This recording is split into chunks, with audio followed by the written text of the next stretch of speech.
వారికి పిలిచినప్పుడు ఏం చేస్తూ వచ్చినాడంటే స్వస్థత పరిచే కృప వరం, శత్రువును వెళ్ళగొట్టే అధికారాన్ని దేవుడు అనుగ్రహిస్తూ వచ్చింది. కాబట్టి ప్రియులారా, ఆ అధికారాన్ని బట్టి శత్రువుడు మరి ప్రవేశించడానికి వీలు ఉండదు. రావాలి, వెళ్ళిపోవాలి.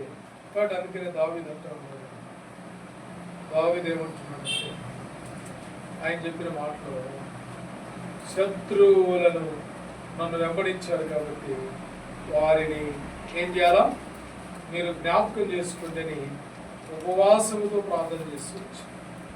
ఏం చేస్తూ వచ్చినాడు? ఉపవాసముతో వారు ప్రార్థన చేస్తూ వచ్చారు. దావీదు ప్రార్థన చేస్తూ వచ్చాడు, అయ్యా భూమి నన్ను వెంబడిస్తా వచ్చి, శత్రువు నన్ను వెంబడిస్తా వచ్చి, దుష్టుడు వెంబడిస్తూ వచ్చినాడు, పగవారు వచ్చినారు. వాళ్ళు గుర్తుపెట్టుకోండి, శత్రువులు వేరు, పగవారు వేరు.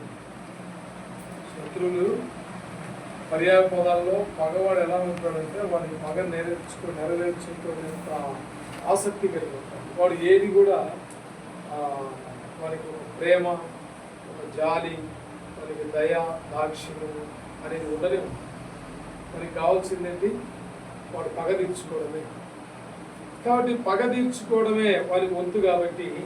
కాబట్టి ప్రభునందు ప్రియమైన స్నేహితుల సహోదరులు, శత్రువు కంటే డేంజర్ పగవాడు ఏం చేస్తూ ఉంటాడు? ఎవడో ఒకరి లేని వాడు తాను కలిగి ఉన్నటువంటి పగను తీర్చుకోవడానికి వాడు ఏదైనా చేయడానికి ఇష్టపడతా ఉంటాడు. కాబట్టి మనకు దేవుడిచ్చినటువంటి అధికారం ఉంది కనుక మనల్ని వాడు ఏమీ చేయలేడు కనుక పగవారిని కూడా కనిపెట్టి మనం ప్రార్థన చేసేవాడు. అందుకని దావీదు అనుకూల సమయములో ప్రార్థన చేస్తుంది అంటాడు. అంటే అర్థం ఏంటి?